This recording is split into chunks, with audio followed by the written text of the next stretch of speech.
오늘은 사무엘상 26장 말씀을 보도록 하겠습니다. 사무엘상 26장 24장에 보면은 이 다윗이 사울 왕을 죽일 수 있는 그런 기회가 있었지만 한번 살려주는 그런 기회가 됩니다.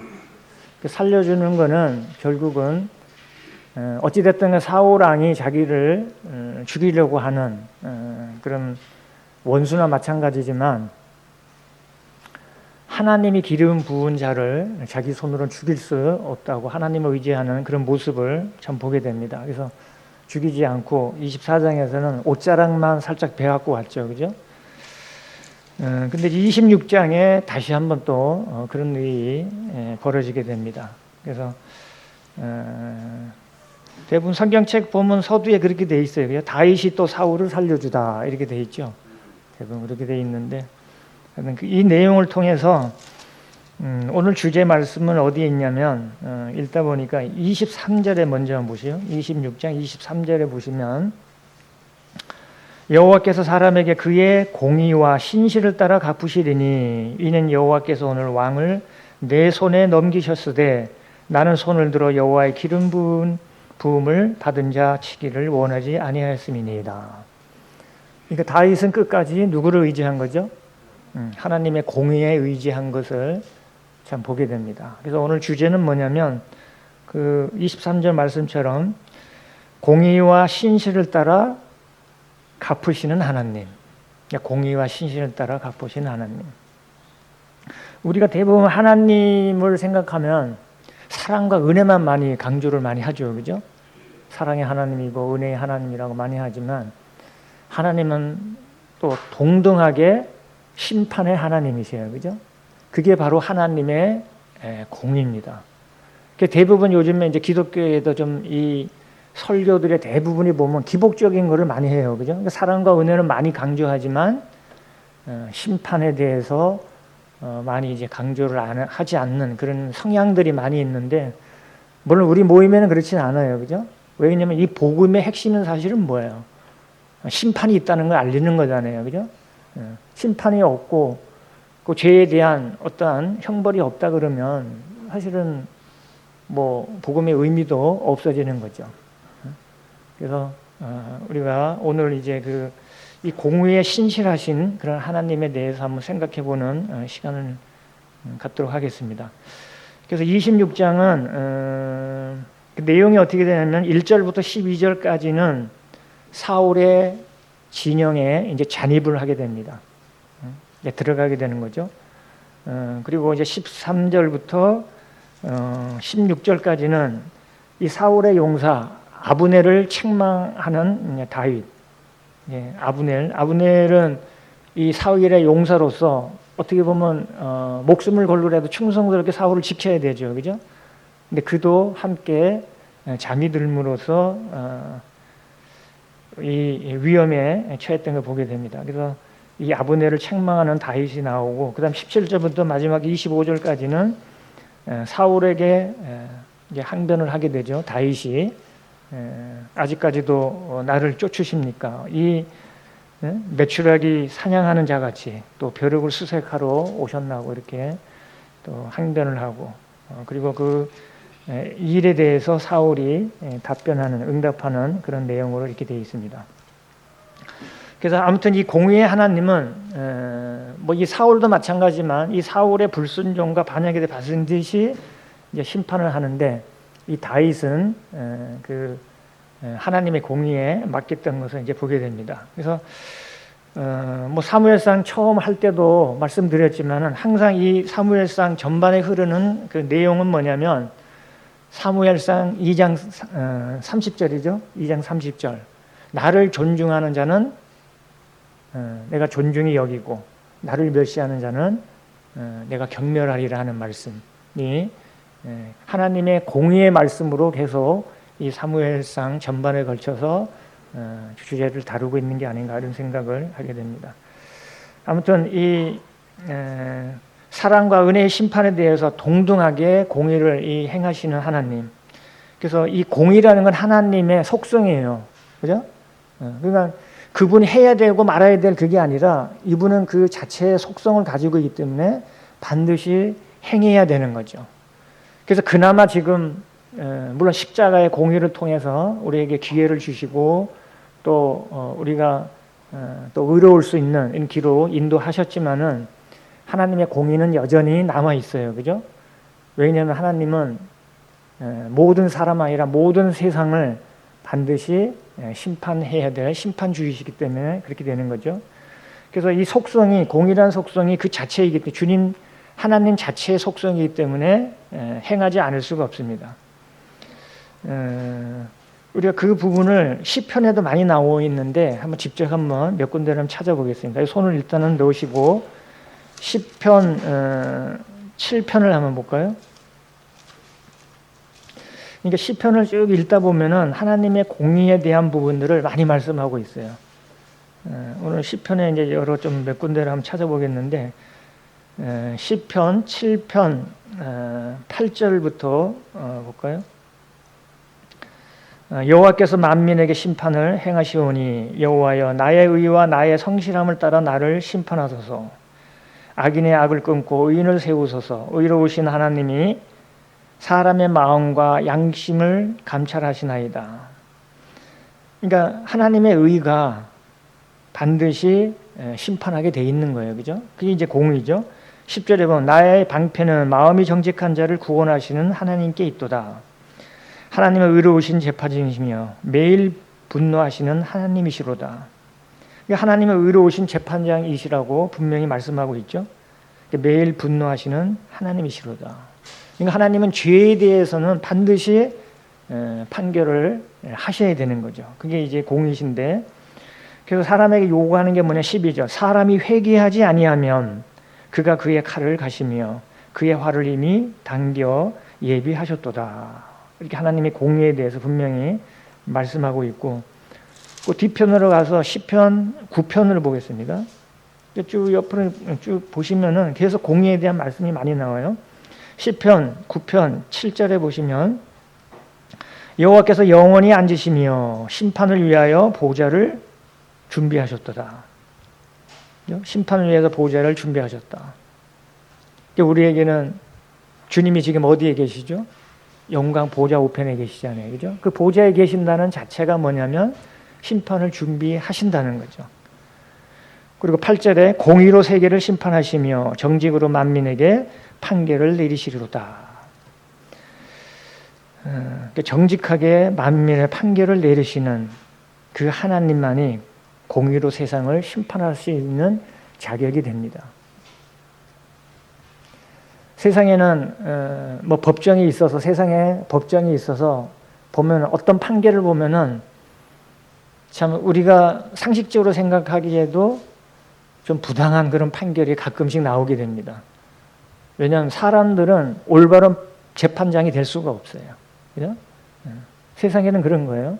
어차피 사람이 판단하는 모든 것들은 그게 정의롭지가 못합니다.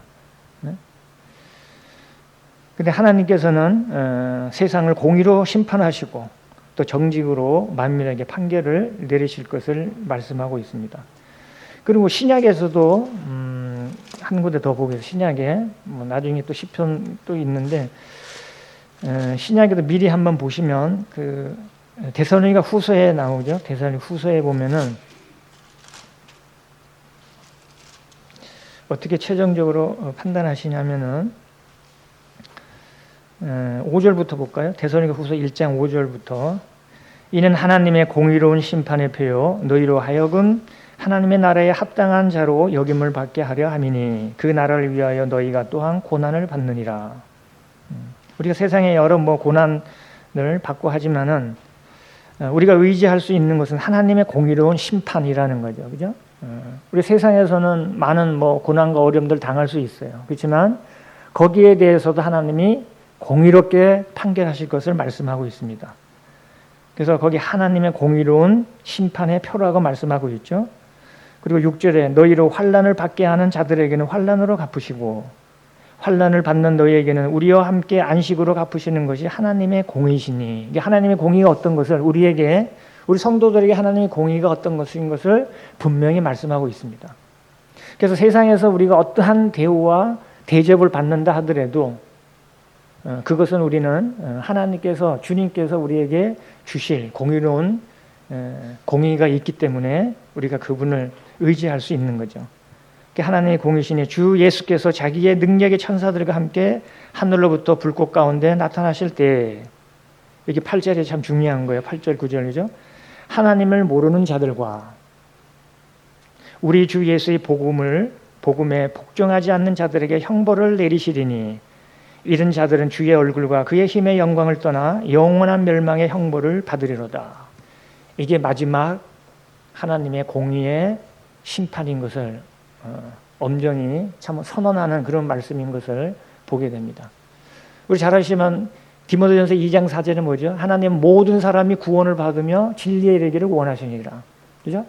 그리고 모든 사람이 회개해서 돌이키고 돌아올 것을 많이 말씀하고 있죠. 그래서 우리 지금 사람들에게 죄라는 것은 뭐죠? 다른 죄가 아니에요.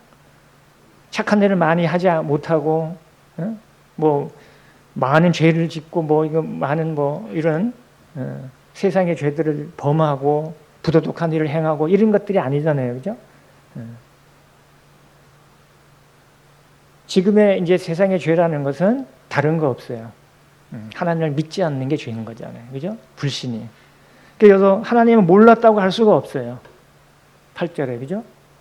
지금 어디든지 복음이 들어가지 않는 곳은 없어요. 하나님을 몰랐다고 핑계할 수가 없는 거고, 또 우리 주 예수의 복음, 이 복음이 들어갔기 때문에 복음에 복종하지 않는 자들에게 반드시 형벌이 있다고 말씀하고 있습니다. 주님을 영접하지 않고 주님을 받아들이지 않는, 믿지 않는 이 죄가 바로 영원한 멸망의 형벌을 받게 되는 죄라는 거죠. 이게 바로 반드시 행해야 될 일입니다. 그게 공의의 하나님이죠. 하나님의 그런 속성을 가지고 있기 때문에 심판을 행하지 않을 수가 없습니다. 그래서 오늘 공의와 신실을 따라 갚으시는 하나님인데 두 가지를 한번 생각해 보겠습니다. 첫 번째 뭐냐면, 그래서 공의는 하나님만이 행할 수 있는 거예요. 누구도 판단할 수가 없어요. 세상 법정에서 죄인들을 심판하고 또 거기에 맞는 형벌을 준다 하더라도 이 영원한 형벌, 멸망의 형벌의 가운데서는 공의는 하나님만이 행할 수 있는 거예요. 세상 법정에서 영원한 멸망을 판정을 내릴 수가 있나요? 그죠? 없잖아요, 그죠? 그래서 공의는 하나님만이 행할 수 있습니다. 이게 이제 본연의 성품이기 때문에, 그래서 어떻게 보면 이거는 이 공의가 없다 그러면은 우주 만물의 질서를 유지할 수가 없을 거예요. 하나님의 법이 그렇잖아요, 그죠? 사람은 의를 판단할 자격이 없습니다. 로마서 2장에도 그런 말씀이 있죠. 남을 판단하는 사람아, 누구를 막론하고 내가 핑계하지 못할 것은 남을 판단하는 것으로 내가 너를 정죄함이니 판단하는 내가 같은 일을 행하니라. 서로 핑계할 수가 없어요. 판단할 수가 없습니다. 그래서 로마서 3장에도 사람은 다 거짓되되 오직 하나님만이 참되시다고 말씀하고 있습니다. 그리고 의인은 없고 하나도 없으며 깨닫는 자도 없고 하나님 찾는 자도 없다고 말씀하는 것은 우리 사람들의 본성이 이제 그렇다는 거죠. 사람은 의를 판단할 자격이 없습니다. 근데 이제 본문에서 보면은 이 사울 왕과 다윗이 보면은 하나님에 대한 공의에 대한 태도가 전혀 다른 것을 이제 보게 됩니다. 사울 같은 경우는 어떻게 보면 자신이 판단자예요. 그죠? 자신이 모든 걸 판단하고 행하는 것을 보게 됩니다. 하지만 다윗은 뭐냐면 하나님께 모든 판단을 맡기게 되는데, 몇 군데 26장 1절을 보겠습니다. 이제 본문에 오셔서 사무엘상 26장 1절. 10사람이 기브아에 와서 사울에게 말하여 이르되 다윗이 광야 앞 하길라 산에 숨지 아니하였나이까 하매 사울이 일어나 광야에서 다윗을 찾으려고 이스라엘에서 택한 사람 3,000명과 함께 광야로 내려가서 10사람들이 사울에게 와서 또 고발을 하게 되죠. 이미 23장에서 10사람이 또 한 번 고발한 적이 있어요. 그죠? 근데 이미 10사람들은 이제 두 번째 또 이제 고발을 하게 되는데, 근데 이 사울 같은 경우는 어떻게 돼요? 10사람들의 고발을 또 따라가게 되죠. 하나님의 말씀과 하나님 말씀을 의지하기보다도 사람들의 의견을 따르는 거예요. 자기 생각대로 그렇게 되는 거죠. 근데 10사람들의 선택도 좀 왜 그렇게 했을까? 이들이 보면은 뭐 여러 가지 생각도 했겠죠. 그죠? 다윗이 장차 왕이 된다 그러면 어떻게 될까요? 혹시 자기들을 보복을 하지 않을까? 그런 생각도 이렇게 했을 거예요. 그러니까 10사람들도 보면은 사울 편에 드는 게 유리할 것 같다고 생각을 했을 수도 있겠죠. 그죠? 그래서 이 사울은 이 10사람들의 고발을 따르게 됩니다. 그래서 우리가 사울을 생각할 때 참 안타까운 면이 많아요. 그죠? 그는 가련한 자로서 왕이 되었는데 오히려 참 그의 부요함이 오히려 시기와 질투를 만들었고 또 교만함을 초래하게 된 것을 보게 됩니다. 그래서 그는 하나님의 뜻을 구하기보다도 하나님 말씀에 불순종해서 실패자가 돼서 이후에 이제 죽음의 결말을 맞게 되는 그런 것들을 이제 보게 됩니다. 그래서 이 사울에게는 어떻게 보면은 참 회개와 자백에 따른 구원이 없어요. 그죠? 그는. 그래서 물론 잘못했다고 얘기는 해요. 21절에 보면 그렇게 나오죠. 26장 21절에 보면 사울이 이르되 내가 범죄하였도다. 내 아들 다윗아 돌아오라. 내가 오늘 내 생명을 귀하게 여겼은즉 내가 다시는 너를 헤아려 하지 아니하리라. 내가 어리석은 일을 하였으니 대단히 잘못되었다 하는지라. 그가 후회는 했지만 다윗에 대한 일에 대한 다윗에 대해 후회를 했지만 하나님께 대한 회개는 없는 것을 보게 됩니다. 그래서 우리가 어떤 일에 대해서 우리 성도들이 하더라도 어떤 잘못을 범할 수는 있어요. 그죠? 우리는 완전하게 성화된 자들이 아니기 때문에 잘못을 범할 수 있습니다. 그럴 때 우리에 대한 태도는 뭐냐면 하나님께 대한 회개와 자백이 반드시 필요한 거죠. 그죠? 그거는 자녀로서의 회복입니다. 그죠? 그래서 그런 것들이 이제 필요하지만 사울 왕은 전혀 하나님께 대한 회개는 없는 것을 그리고 하나님을 찾고 정말 회개하고 의지했다는 기록이 없는 것을 이제 보게 됩니다. 현재 우리 기독교의 모습도 만약에 반성을 하게 되면은 회개 없는 값싼 믿음을 많이 제공하는 것을 보게 됩니다. 그냥 지식적인 인정만으로 교인으로 등록하고 성도라고 칭하는 이런 많은 그런 모습들을 보게 되죠. 하나의 뭐 교인 수를 채우기 위해서 그런 부분들이 많은데, 하지만 우리 모임에는 그렇지는 않죠, 그죠? 온전한 그 회개의 고백을 따라서 또 침례를 주고 또 만찬에 참여할 수 있도록 예배자로 이끄는 것을 이제 보게 되는데, 하여튼 현대 기독교의 모습들은 점점점 그런 모습들을 참 보게 됩니다. 그러니까 회개 없는 구원, 참 기복적인 그러한 구원이 많은 것을 보게 됩니다. 그래서 이 죄의 결과는 이 사울 왕도 사실은 물론 이 사울 왕 같은 경우는 하나님께서 징계를 내린 거죠, 그죠? 그래서 정신병이 들도록 이렇게 했기 때문에 참 어떻게 보면 의학적으로도 뭐 회복이 어려울 수도 있겠죠. 그런 부분이 있는데 하나님께서 그렇게 했는 걸 보게 되는데, 하여튼 이 죄의 결과는 우리 성도들에게도 여러 고난과 고통과 질병과 죽음을 초래하게 됩니다. 우리 성도들도 동일하게 그런 것을 당할 수 있잖아요, 그죠? 때로 뭐 질고도 당하고 질병도 당하고 뭐 부상도 당하고 많이 하잖아요, 그죠? 그리고 우리도 죽음을 초래하게 됩니다. 이런 모든 것들이 우리 성도들에게도 동일하게 죄의 결과로 나타나는 것을 참 보게 됩니다. 그래서 아무튼 우리가 하나님께 대해서 그런 잘못이 있다 그러면 사울 왕처럼 버티지 말고 어디 됐든지 참 그 책망이나 이런 데 대해서 받아들이고 돌이키고 회개하고 자백을 해야 될 것을 보게 됩니다. 그래서 하여튼 우리는 말씀을 통해서 책망을 받으면서도 무시하거나 또 멸시하고 무감각한 것은 어떻게 보면 심각한 영적 질병이라고 볼 수가 있는 거죠. 그죠? 그게 우리가 그렇게 생각할 수도 있어요. 그래서 우리가 삶에 있어서 어떤 상황이 닥쳤을 때 우리는 항상 하나님과의 관계를 먼저 생각하고 풀어나가야 될 것을 참 보게 됩니다. 그래서 같은 과오를 반복해서 범하는 것은 참 신이 참 고려를 해야 됩니다.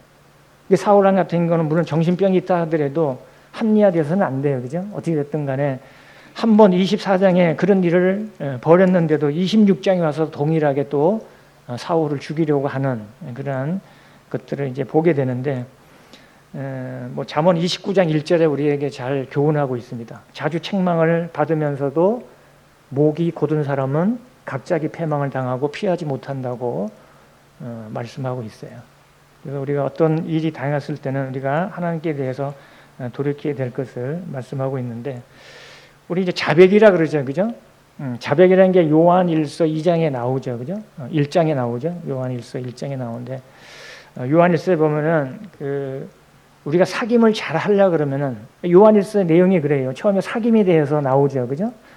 교제에 대해서 말씀하고 있고, 그 다음에 이제 자백이 나옵니다. 그리고 그분이 우리의 대원자로 계시고, 그리고 화목제물이 되어주셨다고 이렇게 말씀하고 있는데, 이 자백이라는 게 헬라어 원어로 보면은 그렇게 되어 있대요. 자신의 죄의 본질에 대해 하나님과 동의하다.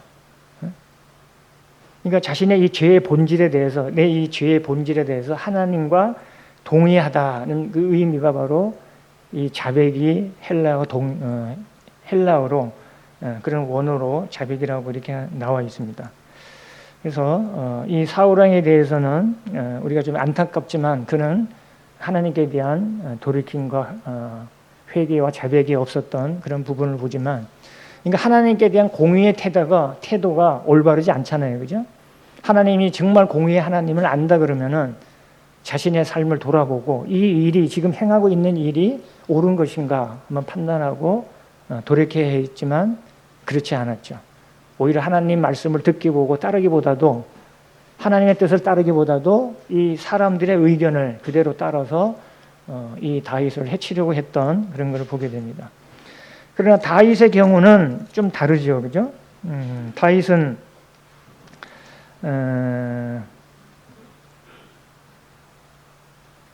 6절에 볼까요?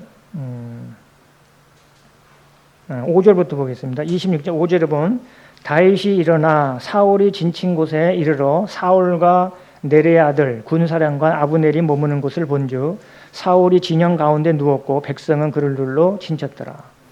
그러니까 이 진영의 가운데 사울이 이제 진영 가운데 누웠다 그랬죠. 그죠?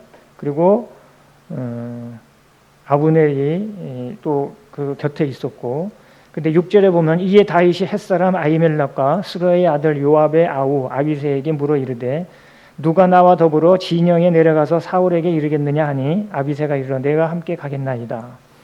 그래서 이 아히멜렉과 아비새와 함께 이 진영에 이제 들어간 것을 보게 되는데, 7절에 보면 다윗과 아비새가 밤에 그 백성에게 나아가 본즉 사울이 진영 가운데 누워 자고 창은 머리 곁 땅에 꽂혀 있고 아브넬과 백성들은 그를 둘러 누웠는지라.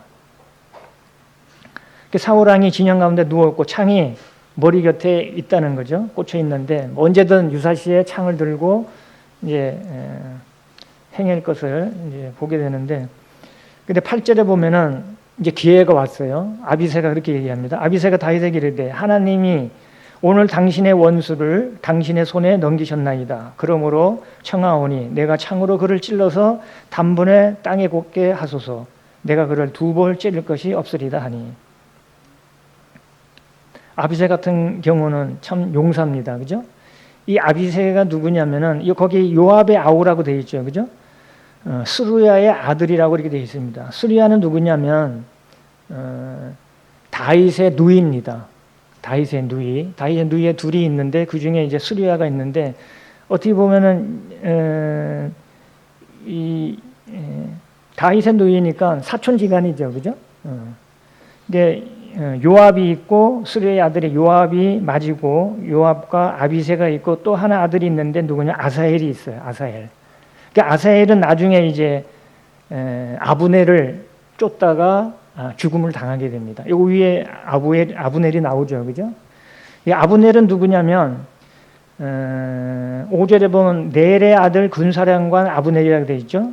넬이 누구냐면 사울의 숙부입니다. 작은 아버지예요. 그러니까 아브넬 같은 경우는 그럼 어떻게 되겠어요? 사울의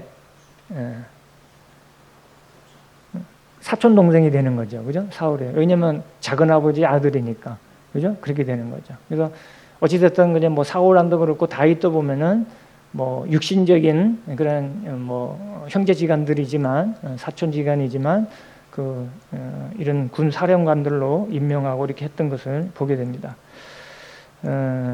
그래서 이 아비새 같은 경우는 이 용사기 때문에 뭐 두 번 찌를 것이 없다는 것, 단번에 사울을 해칠 수 있는 그러한 기회가 왔지만 다윗이 9절에 이렇게 얘기하죠.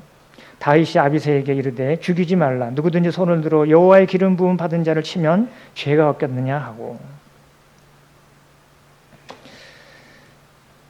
그래서 동일하게 24장에도 그런 말씀을 하고 있어요. 그죠? 그런 말을 하고 있죠. 다윗이. 그러니까 하나님께서 기름 부은 자를 칠 수가 없어요. 그래서 시편에 이제 그런 105편 제가 이제 찾아서 읽어드리겠습니다. 시편 105편 15절에 보시면 시편 105편 15절에 보면은 이르시기를 나의 기름 부은 자를 손대지 말며 나의 선지자들을 해하지 말라 하셨도다. 여기 이제 그런 말씀이 있어요. 시편 105편 15절에 나의 기름 부은 자를 손대지 말라고 말씀하고 있어요. 나의 선지자들을 해하지 말라. 그러니까 기름 부은 왕이나 기름 부은 선지자들을 해하지 말 것을 말씀하고 있는 거죠. 그래서 이 다윗은 하나님의 공의에 그대로 의지하는 것을 보게 됩니다. 그래서 10절에 그렇게 얘기해요. 다시 본문에 오시면 26절 10절에 다윗이 또 이르되 여호와께서 살아계심을 두고 맹세하노니 여호와께서 그를 치시리니, 그죠? 하나님께서 그렇게 하신다는 거죠. 혹은 죽을 날을 이르거나 또는 전쟁에 나가서 망하리라. 그러니까 하나님께 의지하는데 우리가 내 손으로 죽이지 않는다 하더라도 죽을 날이 이르면 죽게 되는 거고 또 전쟁에 나가서 또 죽을 수도 있다는 거죠. 하나님이 그렇게 하실 거지 우리가 지금 그렇게 할 필요가 없는 것을 보게 됩니다. 그리고서는 이제 머리 곁에 있는 창과 물병만 가지고 갑니다.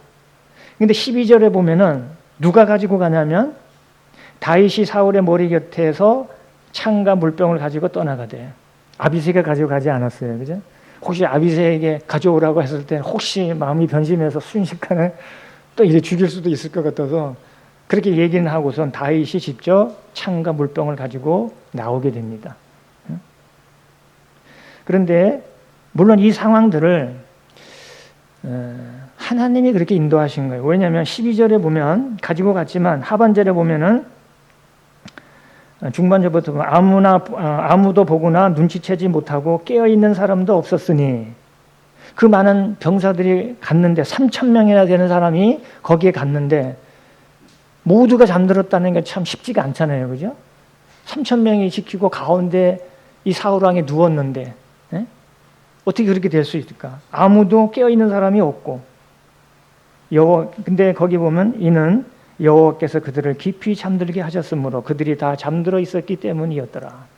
누가 잠들게 한 거죠? 하나님께서 그 환경을 그렇게 만드신 거예요. 만들 수 있도록.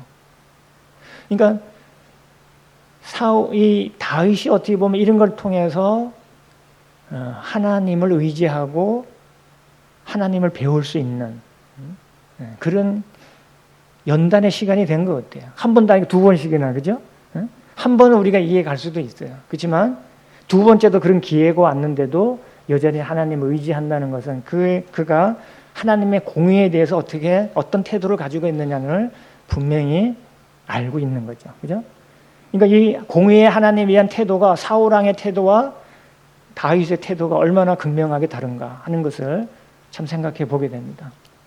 그러니까 사울은 누구를 의지한 거죠? 자기 생각을 의지하고 또 이 10사람들의 고발에 따라서 그 사람들의 의견을 따른 거예요. 그죠?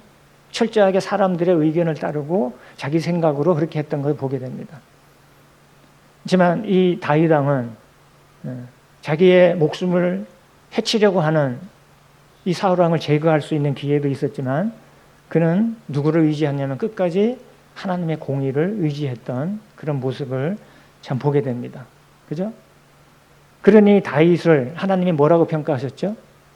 이 주제에 여기 있네요. 내 마음에, 하나님의 마음에 합한 사람인 거죠. 그죠? 이게 참 중요한 것 같아요. 우리 주일학교 학생들도 이 주제인데 그 아이들이 어릴 때부터 하나님의 마음에 합한 사람이 되도록 잘 교육하면 좋잖아요. 어릴 때부터 그런 교육이 참 중요한 거죠. 그죠? 무엇을 하든지 하나님 말씀을 먼저 의견을 듣고 하나님 말씀이 이러면 그냥 가는 거예요. 아까도 나왔지만 하나님을 왜 못 믿는 거죠?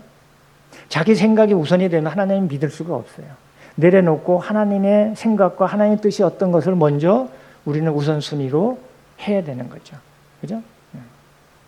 그게 바로 우리가 믿음으로 믿음에 이르는다. 근데 아까 이제 시은이도 뭐 갔다 와서 주제가 믿음으로 믿음에 이른다고 했잖아요. 그죠? 저는 그래요. 그게 뭐냐면 그 뭐에 대한 믿음이냐 이거예요. 저는 성경에 대한 믿음, 하나님 말씀에 대한 믿음이에요. 믿음으로 믿음에 이르는 거는 다른 방법이 없어요. 성경으로 성경에 이르러야 돼요. 많은 사람들이 구원에 확신이 없는 게 왜 그럴까? 성경을 떠나서 다른 거를 가지고 계속 추구하는 거예요. 그게 아까 이제 성민이 형제가 읽어줬지만 터진 운동인 거죠. 그죠? 저축치 못할 물을 아무리 부어도 그건 채울 수가 없습니다. 우리 사람들의 마음에 텅 빈 공간이 있다고 누구 얘기했죠? 어떤 우리 사람들의 마음에 어거스틴이 그랬죠. 사람들의 마음에 텅 빈 공간이 있는데 그 텅 빈 공간을 채울 수 있는 것은 하나님 외에는 없어요. 사람들이 아무리 세상에서 많은 것들을 누리고 또 성취하고 했다 하더라도 사람들의 마음 한구석에는 항상 텅 빈 공간이 있습니다. 그것은 우리가 하나님으로 채워만 되는 그런 것들을 참 보게 됩니다. 그래서 우리는 하여튼 이 믿음으로 믿음에 이르는 건 성경을 통해서 성경에 이르는 그런 것들을 이제 보게 되는데 이 사울은 자신에게 겨눈 이 창을 되돌려 주잖아요. 그죠? 26장에서. 근데 24장에도 나왔지만 사울의 옷자락을 뱉지만 그를 해치지는 않았어요. 그죠? 그리고 뭐 25장, 24장하고 26장 사이에 25장이 있는데 여기는 그가 좀 성격이 급한 그런 모습들을 보여줬어요. 그죠? 나약하면. 나발의 보복을 하려고 했지만 이 아비가일의 지혜로 해내서 이 나발을 보복하는 대신에 그 교훈을 그래서 아비가일의 그 충고를 받아들였잖아요. 그죠? 그 지혜로움을 받아들이고 아 내가 이게 하나님의 생각으로 그렇게 판단을 하고 해야 되고 그 분께 맡겨야 되는데 그렇지는 못했구나. 그래서 뽑았던 칼을 칼집에 다시 집어넣었죠. 그죠? 그게 하나 또 배울 순간이 됐어요. 그죠? 근데 만약에 25장에 이런 것을 배우지 않고 교훈을 받지 않고 26장에 왔으면 혹시 모르겠어요. 그렇죠? 그러니까 한번 그렇게 했는데 잠깐 자기의 정욕으로 그렇게 자기 욕심으로 이 나발을 죽이려고 했잖아요. 그죠? 그렇게 했지만 결국은 이 아비가일의 충고를 통해서 분명히 하나님의 공의를 생각했을 거예요. 그래서 칼을 다시 집어넣습니다. 그죠?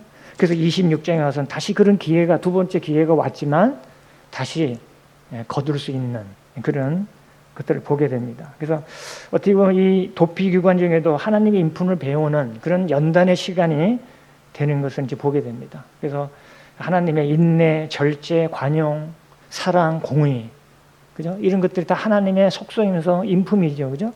그런 것들을 배우는 것을 보게 됩니다. 그래서 어떻게 보면 두 번째 시험은 첫 번째 시험보다 더 어려울 수 있지만, 그죠? 이 다윗은 자신의 그 진실한 인품을 잘 배워서 또 보여주는 것을 보게 됩니다. 그래서 우리 성도들에게도 그런 것 같아요. 우리 육신의 힘을 이길 수 있는 건 유일한 힘은 다른 게 없어요. 뭘까요? 하나님의 말씀과 성령을 의지하는 거예요. 그죠? 성령이 우리 속에 유일한 권능이기 때문에. 그리고 성령은 누차 말씀드리지만 성령은 진리를 벗어나서 행하지 않잖아요.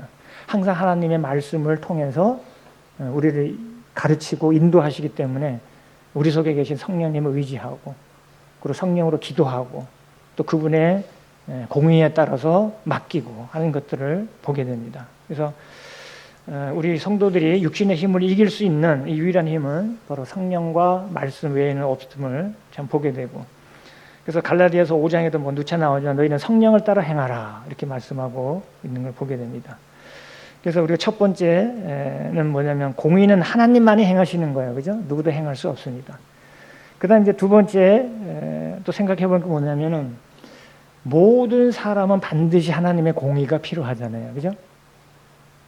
모든 사람은 하나님의 공의를 벗어나서는 우리가 구원받을 수가 없어요. 그리고 모든 사람의 공의가 필요합니다.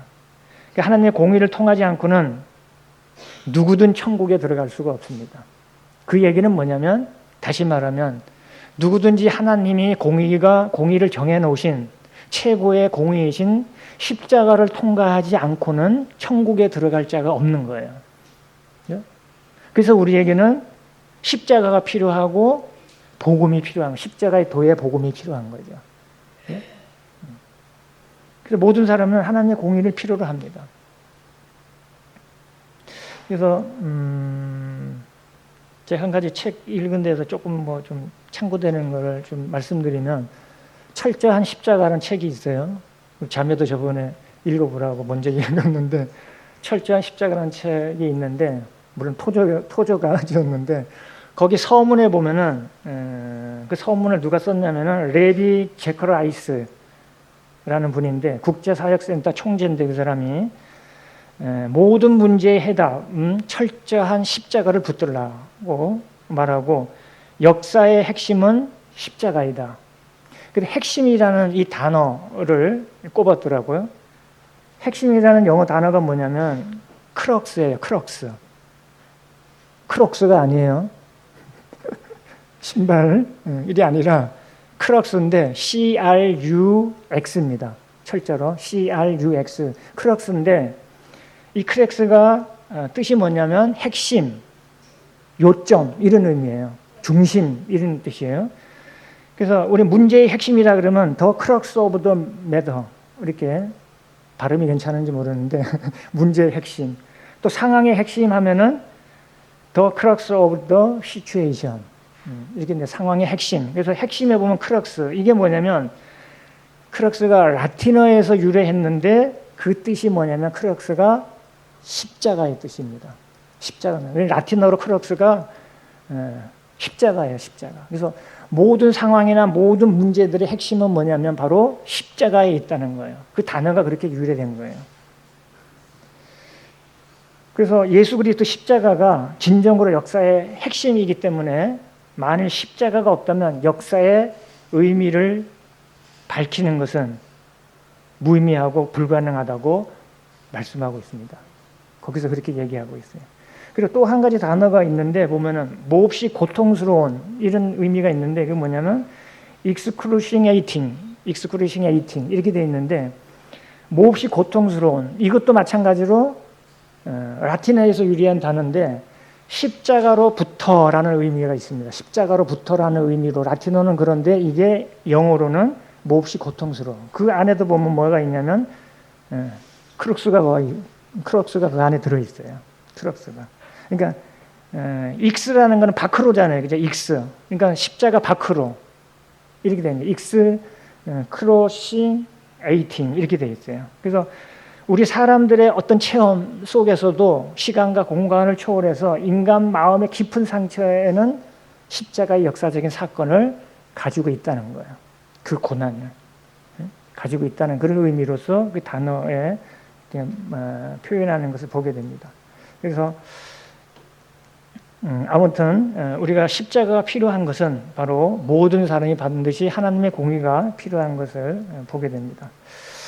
그래서 이 십자가를 통한 하나님의 공의는, 이것은 하나님께서 만족하신 거예요. 그죠? 하나님이 정하시고 그걸 통해서 하나님의 공의가 어떤 것을 보게 하시고 그 공의에 따라서 사람들의 두 운명을 갈라놓으신 거예요. 그죠? 우리가 어떻게 의롭다고, 우리 성도들을 의롭다고 할 수가 있어요? 우리 스스로 그렇게 한다면은 교만한 거잖아요. 그죠? 교만한 거죠. 내가 어떻게 의롭다고 스스로 주장할 수가 있습니까? 그렇지 않잖아요.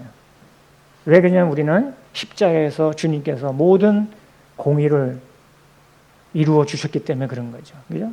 그게 바로 이제 공의를 십자가를 통해서 여기를 선포하셨고, 로마서 3장 25절 26절이 그런 말씀이죠.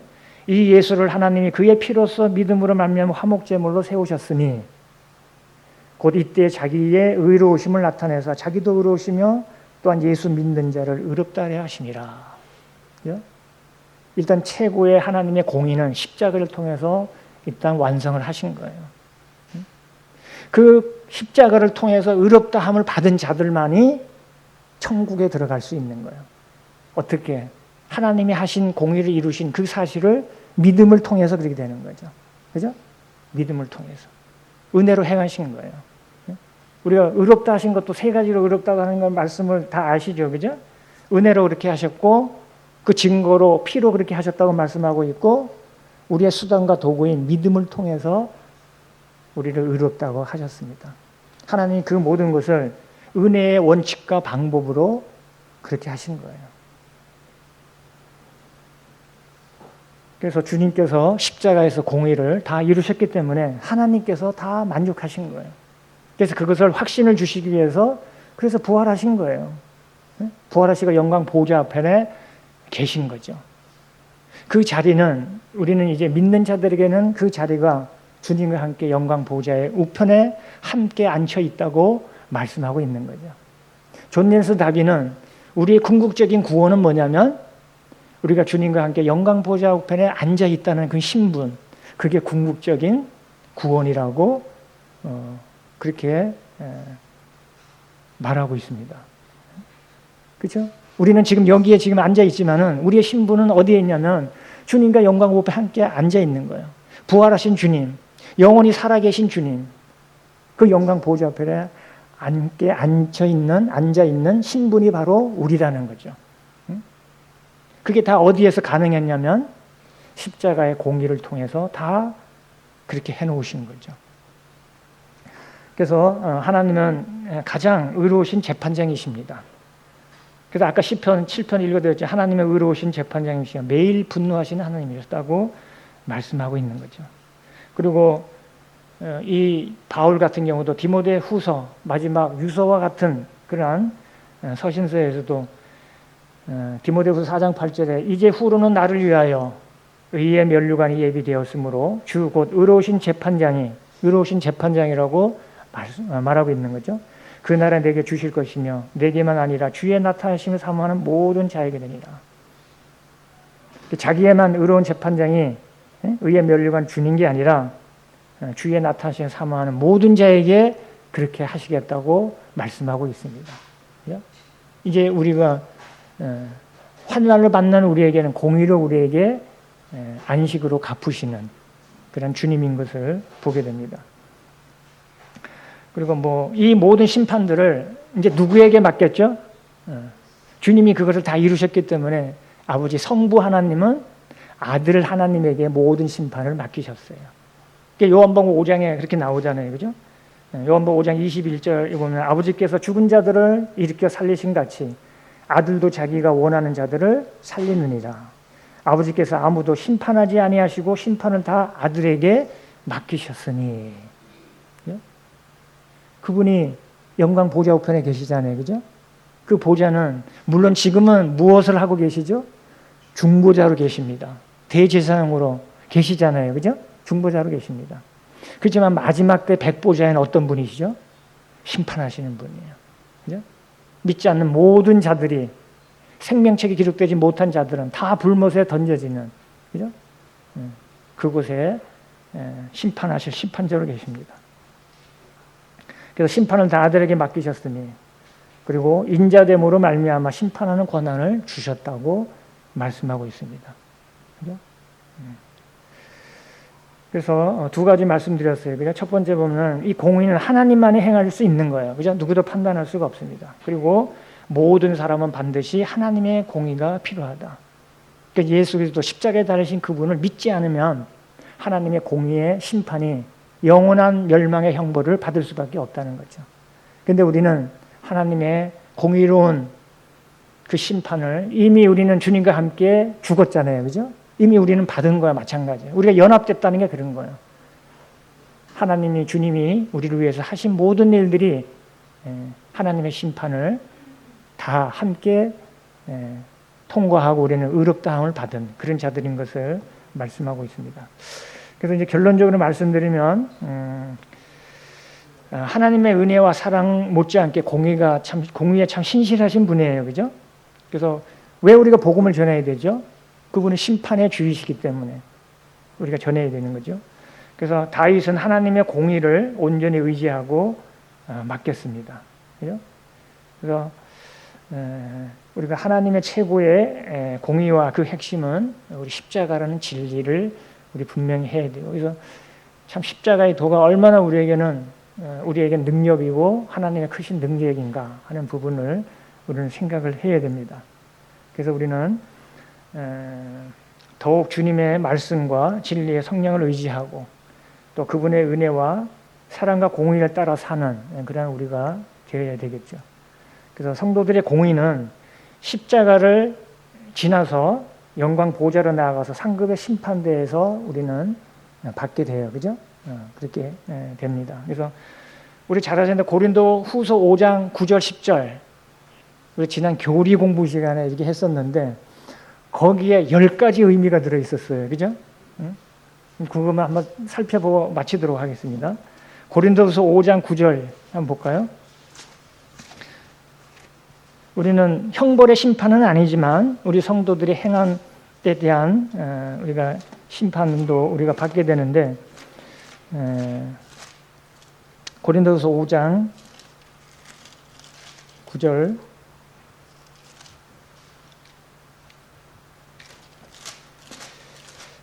같이 한번 읽어볼까요? 고린도후서 5장 9절. 자, 시작.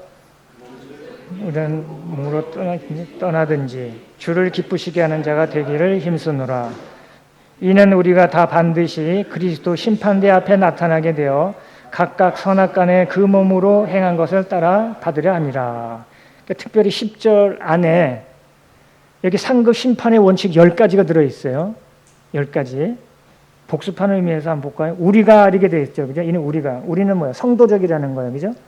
그리고 다, 전체적이라는 거죠. 다. 그리고 반드시라는 건 뭐예요? 필연적이라는 거고. 그죠? 필연적. 그리고 그리스도의, 이렇게 돼요. 그리스도의 주권적이라는 거죠. 그리고 심판대 앞에 이렇게 돼요. 명시적인 거죠. 분명하게 나타나는 거죠. 그리고 나타나게 되어 하는 건 공개적입니다. 공개적으로. 그리고 각각이라는 거는 개별적이고.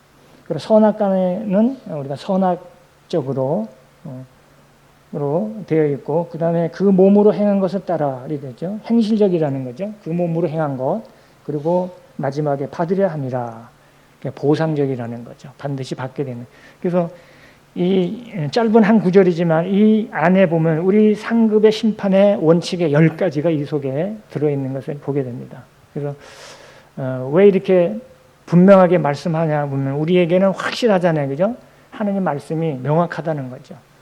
그래서 우리는 하나님의 공의를 통과해서 공의의 심판에 통과하고 또 상급을 또 예비해 놓으시고 받을 그런 자들이지만 우리가 이 땅의 나그네 삶 가운데 더 주님을 의지하고 또 주님을 영화롭게 하는 그런 삶을 통해서 상급의 심판대에서 풍성하게 상급받는 우리 모든 성도님들이 되기를 바랍니다. 우리 기도하고 마치겠습니다.